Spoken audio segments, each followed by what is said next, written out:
Assalamu alaikum. Prague Muslim is here at Muslim Fest, and we're interviewing Baba Ali, also Ali Ardekani, Yes, properly. close enough.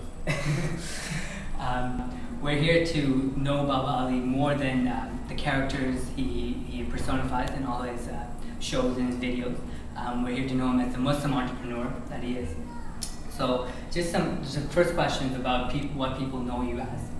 How did UmmahFilms start? I made this board game called Mecca to Medina. Okay. It did really, really well when I went to ISNA, and there's a lot of people playing. This guy walks by and says, "Hey, would you like to go on TV?" Okay. I'm like, "Sure." And next thing I know, I was on television on Bridges TV showing my game. And while I was there, I was like, "This doesn't look that hard." I mean, the whole place was a warehouse, all with the green screen, and a bunch of people just editing. I said, "I can learn this." Oh, wow, so you had never made videos before this? Not like what I was doing with UmmahFilms. Oh, wow. Like amateur stuff like you guys do, joking around with your kids. Right. So I came back and I said, "You know what, let me talk about the funny things that happen at Juma." And no one wants to talk about. So I turned on the camera and I just vented like I vent to my friends, and then sent the video to a few friends who sent to some more friends. Next thing I know, there's Spread like crazy. now we have over 6.5 million people who watch the videos on YouTube. Wow. I'm broadcasted to all these different countries, and it's actually on television in the UK. Wow, mashallah. So That's great. it's crazy. I didn't think. I tell people if I knew that people were going to watch these videos, I would dress nicer. Because I actually have my sleeping clothes on. A lot of stuff is my sleeping clothes. I'm wearing my sleeping. I didn't So think. do you just do them at home? I just do them at home. Oh, wow. I sit in my daughter's room. If you move the camera this way, you see her computer and her toys. You move this way, and right in the middle of this blank space, I can do my videos. I'm sure your family is supportive of it, but how do they feel that you're on They're YouTube? sleeping when I make the videos. I film it while they're sleeping. So they So don't they're like, think you're "Wake weird up!" making all your jokes? Yeah. Actually, sometimes it takes up to Fajr time until I finish wow. filming and editing. And you do all that editing yourself? Yeah. There's no cameraman.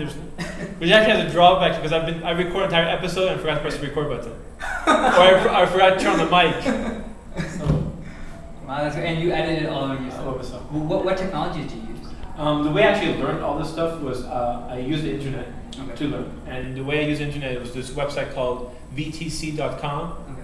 Virtual Training Classroom. Virtual training classes. There's 30,000 hours of class, 30,000 lessons on this. Wow. So every type of software you can imagine, and for $30 month to month, you can quit whenever you want. You can go have access to all these different videos. So I learned how to do video editing from there.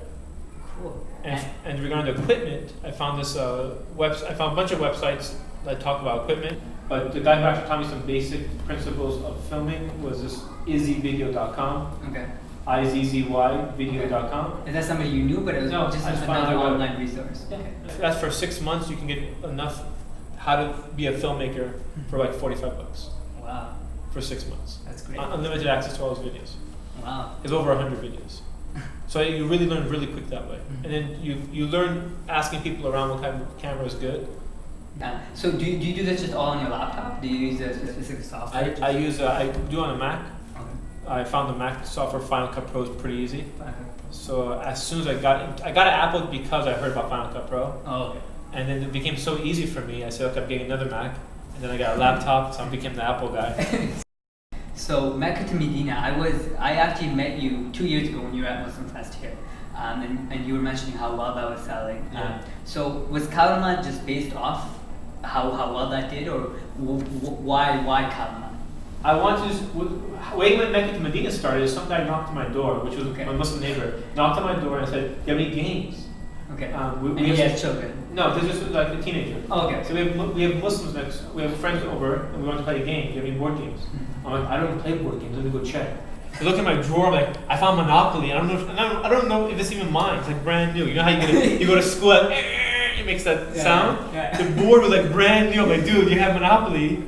You know the money's not folded. This type of thing. So he's like, yeah, no, we want something different. Then I close the door. I'm like, I need to make a board game. And that's how it came to me. So I started coming out with this trivia game. And I was like, dude, there's like 10 Muslim trivia games. If you're walking to the bazaar, they're all trivia games. I'm like, like obscure facts. and I just dumped the game. I just dumped the game. I said, I'm gonna start over. I'm just gonna be completely different. And Mecca to Medina is a negotiating game. Okay. It's completely different mechanics than any other board game that you'll see that's sold at like normal stores. Look, the trivia games are fine, but when they have questions like on 1705, which imam crossed the bridge? I don't know. That's the imam game. Like 4 imams should play this game. Like they know these answers. The rest of us, we don't know these answers. So if you have no chance to win, no one's going to play the game. So I said, let's play a game that teaches Islamic concepts, but anyone can play, like Monopoly. Okay. Monopoly is a game that talks about trespassing and property management, consequences. But they don't say you have to be Muslim or non-Muslim to play. They just teach their things within it. So I said, let me do it that way, inshallah. Wow. So that's what Mecca Medina does. So how do you make the game? Did you start it yourself and then you invite some people over and the thing is, like, this is my advice. Like, unfortunately, there's a lot of products that Muslims make that are very cheap quality. Because we try to make the cheapest possible. The reason why is because, how much is this game? Because they try to negotiate with you to cut it down, and the guy knows he's going to negotiate, so they make this very cheap, and it doesn't value the customer. It doesn't value the customer. So when I went to the company to mass produce this, I said, give me the best of everything. The best card, the best insert, the best quality board. I want the best. Every upgrade as possible I want on this game from Mecca to Medina. Wow. And I did it. Even with the new Kalimaat, I did the same. Because I want to do completely different. I don't want to make the cheap version of the stuff. And people do appreciate that. Yeah, and I think that, so based on the feedback I'm getting, hey dude, this is actually a quality product. After you play it twice, it doesn't disintegrate. So what happened was, how I made the game was I used Elance. And Elance is this website where people will bid on any project. Okay. So if you're doing like, I want to make a phone, I want to make this, I want to build me a website, make me a press release, make me design. So I broke down pieces of the game. Like, I need someone to do the instructions for me. I need someone to write the back of the box blurb. I need someone to write the press release for me. And different people specialize in different things. Wow. So they all did these pieces. What people are better at, you let them do it. Yes. Wow. And I designed the game and came up with the logistics myself. Put this little dream team together. And then the final box came. And then I took this box, went around to different companies to see how much they can make it for. And I finally found on a forum that this person said, I've got a really good deal in China. You can try to contact them. So I contacted this company. They had a person in the US. Because when you said that, I just assumed you had some sort of Chinese contact. No. Whenever people say that, it sounds like they have some sort of special connection. There's no Chinese connection. Wow, I think that's really important for Muslim entrepreneurs. A lot of people, and entrepreneurs in general, they don't know how to make those connections. Yeah. So how would you recommend doing that? It's for a lot of people, it's very tough to contact people and to just say, hi, I'm so and so. Here's my idea. What would you recommend for that? Well, first before you do anything, you need to take your product and go around test it. Okay.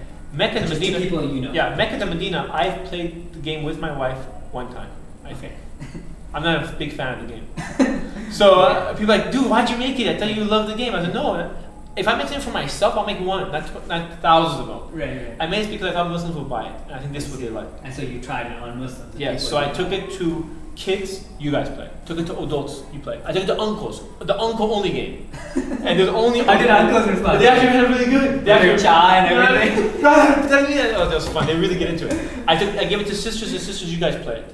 I took everyone's feedback. You know what? I like the game, but I wish this part was this. You did it. Okay. So Mecca Medina changed 20 times before the final product came out. Wow. So I took it non-Muslims. I had them just play Mecca Medina. And this is you guys play, the non-Muslim game. So I wanted everyone to play it, and I got everyone's feedback. Like, okay, now I know the final version. I'm confident when I make thousands of these. Wow.